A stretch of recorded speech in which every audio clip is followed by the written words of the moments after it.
ಇದು ಈ ದಿನಾಂಕ ಸರಿಯಾಗಿದೆಯಾ?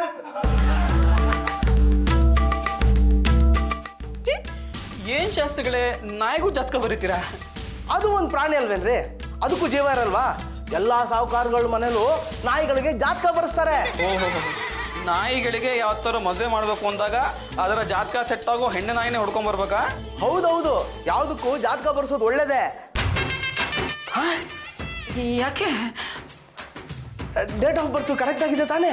ಈ 2 ಸಲ ಕೇಳ್ಕೊಂಬಂದಿನಿ, ಸರಿಗಿದೆ ಅಂತ ಹೇಳಿದ್ದಾರೆ. ಆಹಾ, ಎಂತ ಜಾತಕ ಇದು? ಇದು ಮಹಾನ್ ನಾಯಿ. ಇದ್ರ ಜಾತಕ ಬರೀತಾ ಇರೋದೇ ನನ್ನ ಪುಣ್ಯ. ಇದ್ರ ಆಯಸ್ಸಿದ್ದಿದೆ 2-3 ತಿಂಗಳು ಅಷ್ಟೇ. ಯಾಕೆ ಹಾಗೆ ಹೇಳ್ತಿದ್ದೀರಾ? ಒಬ್ಬ ಮಹಾನ್ ಸಾಧಕ ಇದ್ದ, ಯೋಗ ಪುರುಷ. ಅವನ ಪ್ರತಿರೂಪನೇ ಈ ನಾಯಿ. ಅಂದ್ರೆ ಇದ್ರ ಹಿಂದೆ ದೊಡ್ಡ ಕಥೆನೇ ಇದೆ. ಮನೆಗೆ ನಡೀರಿ, ಇದ್ರ ಪುರಾಣ ಹೇಳ್ತೀನಿ. ಶಾಸ್ತ್ರಿಗಳೇ, ಶುರು ಹಚ್ಕೊಳ್ಳಿ. ಹರ ನಮಸ್ ಪಾರ್ವತಿ ಪದೇ.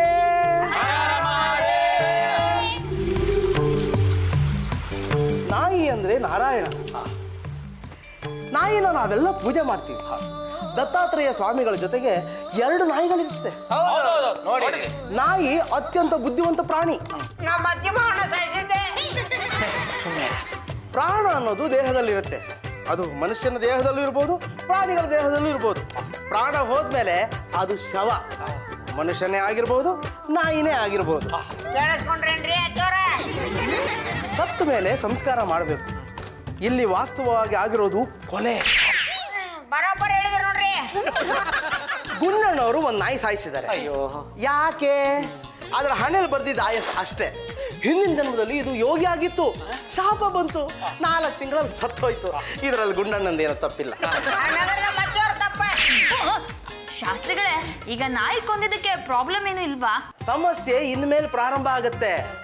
ನಾಯಿ ಸಾಯಿಸಿರೋ ಗುಂಡಣ್ಣ ಅದಕ್ಕೆ ಸಂಸ್ಕಾರ ಮಾಡಿ ಶಾಂತಿ ಮಾಡದೆ ಹೋದ್ರೆ 40ನೇ ವರ್ಷದ ನಂತರ ಇವರು ನಾಯಿ ಆಗ್ಬಿಡ್ತಾರೆ. ಯಾರನ್ನಾದ್ರೂ ನೋಡಿದ್ರೆ ಬೊಗಳೋದು, ಕಚ್ಚೋದು, ಇಲ್ಲ ಅಂದ್ರೆ ನೆಕ್ಕೋದು. ಗೋವಿಂದ ಅಂದ್ರೆ ಕಚ್ತಾರೆ, ನಾರಾಯಣ ಅಂದ್ರೆ ನೆಕ್ತಾರೆ. ಎಷ್ಟೇ ಆದ್ರೂ ನಾಯಿ ಬುದ್ಧಿ ಏನು ಮಾಡಕ್ಕಾಗಲ್ಲ ಬಿಡಿ. ಶಾಸ್ತ್ರಿಗಳೇ, ಇದು ಪರಿಹಾರ? ಹೇಳದ್ನಲ್ಲ, ನಾಯಿಗೆ ಸಂಸ್ಕಾರ ಮಾಡಬೇಕು ಅಂತ. ಸಂಸ್ಕಾರ ಆದ್ಮೇಲೆ 10 ಬೀದಿ ನಾಯಿಗಳಿಗೆ ಊಟ ಹಾಕ್ಬೇಕು, ಬಿಸ್ಕೆಟ್ ಪ್ಯಾಕೆಟ್ ತಂದು ಹಂಚಬೇಕು. ಮನೆ ಕರೆದ್ರೆ ಬರಲ್ಲ, ಬೀದಿಲೆ ಇರುತ್ತವೆ, ಬೀದಿಲೆ ಸಾಯುತ್ತೆ. ನೀವು ಬೀದಿಲೆ ಊಟ ಹಾಕ್ಬೇಕು. ಅಷ್ಟೇ ಅಲ್ಲ, ನಾಯಿ ಸತ್ತ 100 ಅಡಿ ಸುತ್ತಳತೆ ಒಳಗಡೆ ಮುಖ್ಯವಾದ ಜಾಗದಲ್ಲಿ ಒಂದು ಸಮಾಧಿ ಆಗ್ಬೇಕು. ವೈಕುಂಠ ಆದ್ಮೇಲೆ ನನಗೆ 10,001 ರೂಪಾಯಿ ಕೊಟ್ಬಿಡಿ. ನಾಯಿಗೆ ಸ್ವರ್ಗ ಪ್ರಾಪ್ತಿ ಆಗೋ ಹಾಗೆ ಮಾಡ್ತೀನಿ. ಇದಕ್ಕೆ ಶ್ವಾನ ಶಾಂತಿ ಅಂತ ಹೇಳ್ತಾರೆ. ಕನ್ನಡದಲ್ಲಿ ಇದಕ್ಕೆ ಬಹು ಶಾಂತಿ ಅಂತಲೂ ಹೇಳ್ತಾರೆ. ಸ್ವಾಮಿ, ಯಾರು ನಾಯಿ ಸಮಾಧಿ ಕಟ್ಸಿದ್ ನೋಡೇ ಇಲ್ಲ, ಶ್ವಾನ ಶಾಂತಿನೂ ನೋಡಿಲ್ಲ. ಅದಕ್ಕೆ ಜನಗಳು ನಾಯಿ ತರ ಕಚ್ಚಾಡೋದು. ಯಾರು ಕಟ್ಟಿಸ್ಲಿ ಬಿಡ್ಲಿ, ನಾವು ನಾಯಿಗೆ ಸಮಾಧಿ ಕಟ್ಸೋಣ. ಯಾಕೆ ಅಂದ್ರೆ ಅದರಲ್ಲಿ ಇದ್ದಿದ್ದು ಆತ್ಮ ಮಹಾಪುರುಷಂದು ರೀ. ನೀವು ತಲೆ ಕಟ್ಸ್ಕೋಬೇಡ್ರಿ. ನಿಮ್ಮ ಮನೆಯವ್ರು ಯಾರು ಏನು ಆಗಿಲ್ಲ. ನೀವು ದೇವಸ್ಥಾನ